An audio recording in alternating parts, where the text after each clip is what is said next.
were strange fruits for Michael Franzese and his mob associates. Boxing was a familiar staple, and he used it as more than just a gambling vehicle. Back in the early 80s, Franzese says he worked with some high-profile figures in what he claims was an effort to make a healthy profit by funneling drug money through big-time boxing promotions. In the course of organizing these deals, Franzese says he became involved with a high-profile man of both religion and politics. His identity may surprise you. It's part 2 of Bernard Goldberg's conclusion to the Michael Franzese story. When Michael Franzese sent Davy Moore, his own fighter, off to the slaughter that night at the Garden, it might have been his biggest payday in the fight game, but it was far from his first. Franzese says that he and the Colombo mob family had always made money in boxing, mainly through managing champions like Moore and Rocky Graziano. And in 1982, Franzese saw his chance to make a real score in the sport. That's when he met a self-described Latin American drug dealer named Victor Quintana. He made himself out to be a wealthy guy from South America who now wanted to get into the fight business and wanted to start promoting fights, but on a very high level. And launder the drug money? Yeah, he said it was fight business?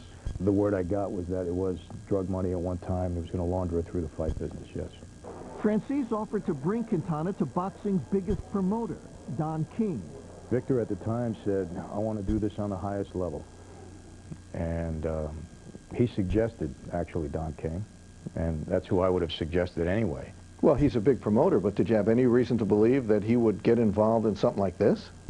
Yeah, I knew Don was a player. I knew he had relationships in Cleveland with family guys. And I had been in his company once or twice before that, so I mean, I knew he was a player. A player meaning he was connected? Yes. And you thought he might be willing to launder money from a drug dealer? Yes.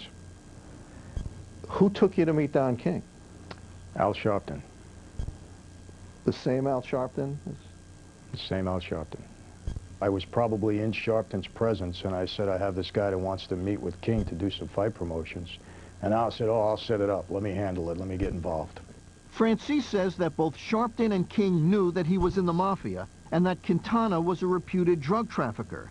Nonetheless, he says, the four men agreed in January 1983 to stage a major fight. How do I phrase this?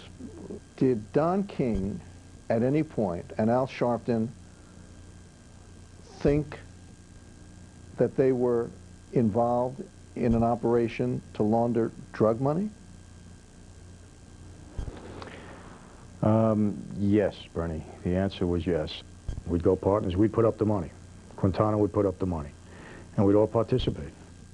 Don King denies Franzese's charge that he plotted to launder money, an allegation that could not be independently corroborated, and claims there is no credible evidence linking him to the mob. Al Sharpton sat down with us to refute Franzese's claims. He and Don King and I certainly never sat down and discussed anything. And there is no remote way we discussed laundering any money, drug money or any other legitimate money. But Victor Quintana, the self-described drug dealer, says Franzese is telling the truth about Sharpton. And Victor Quintana turned out to be? Undercover FBI agent. I found that out several months later. He had been taping me for 7 or 8 months. Quintana was part of an attempted FBI sting to root out corruption in boxing. And he wasn't just taping Michael Franzese. He was also secretly taping the Reverend Al Sharpton. Real Sports has obtained a surveillance tape made by the FBI in 1983, but never seen before by the public. It shows Victor Quintana and Al Sharpton. The subject, a major cocaine sale. According to Quintana, Sharpton would get a cut of the drug deal, and they'd launder the rest through their boxing venture with Michael Franzese.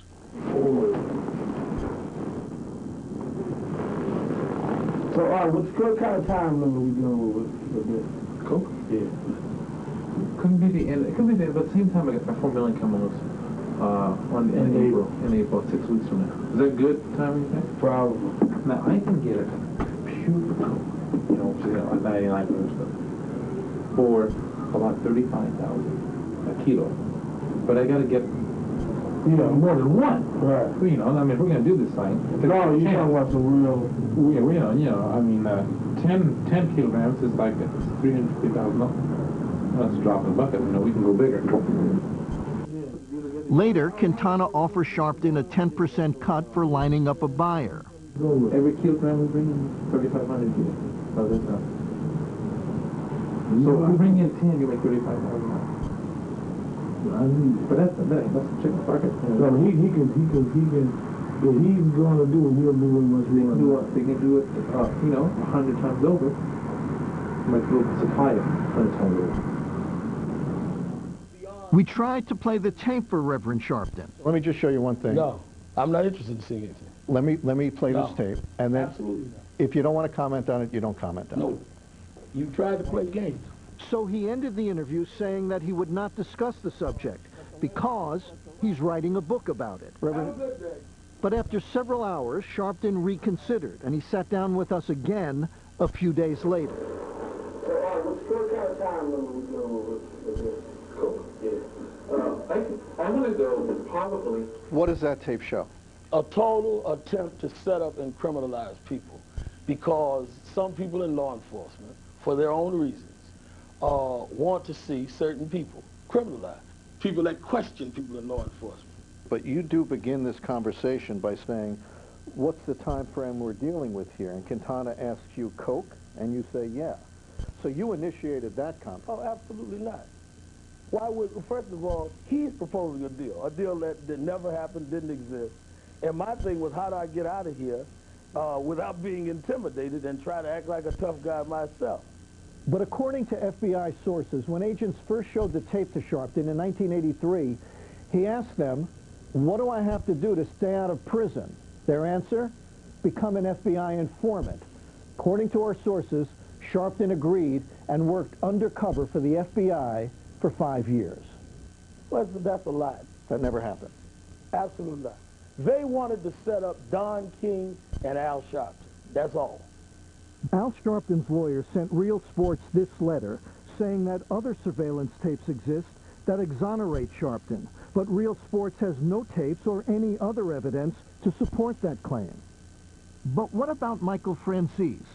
Is the one-time captain in the Colombo crime family telling the truth about Sharpton and about everything else for that matter? You know, people are going to be listening to this saying, why should we believe him?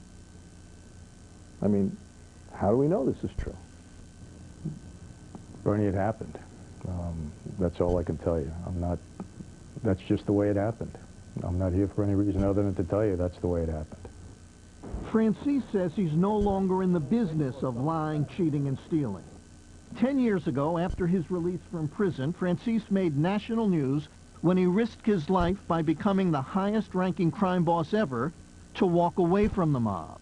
He moved to the West Coast and says he became a born-again Christian. He's even started a foundation to help troubled kids. I still miss the old guys, and I miss the old town a little bit, but, you know, it's great. You can't beat it out here. More than a decade after Michael Franzese left the Mafia, years after he got pro athletes to throw games, the Yuppie Don is back in the world of sports. And now he's got a whole new crop of ball players under his control. What ball players?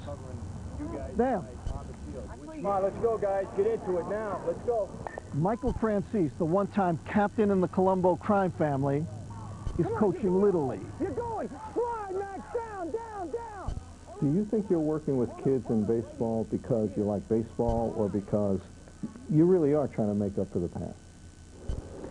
You know, I don't know if I could ever make up for the past. And, you know, I did what I did, and I was what I was. I just know that, that what I did was wrong, and that I had to make a change. And I'm doing that. I'm into baseball because I love baseball. I love coaching my son, and I love coaching the other kids. I get a lot out of it. Way to hit the ball. Way to hit the ball, guys. And I like being a positive force in their life, and I think that at least as it applies to the baseball field, I've been that to these kids. And, you know, I love them, they love me, and that's just great. I got faith in you. Do it, buddy. He's such a great guy, and He's like a dad on the team. Good job, guys. Good job. We never think about what he did in the past. That was Mike's past, and it didn't concern me on any level. And I think he's a fundamentally decent person, and I can see that from the way he is with the kids. Are you looking over your shoulder these days, or is that way in the past? Way in the past, Bernie. I don't look over my shoulder. I believe I know where I'm going when I leave this earth, and I'm very secure with that. And yeah, if something happens tomorrow, it happens tomorrow. I don't want to leave, but I'm ready to go. And you know where you're going in the next life? No question. Is the fix in? Fix is in.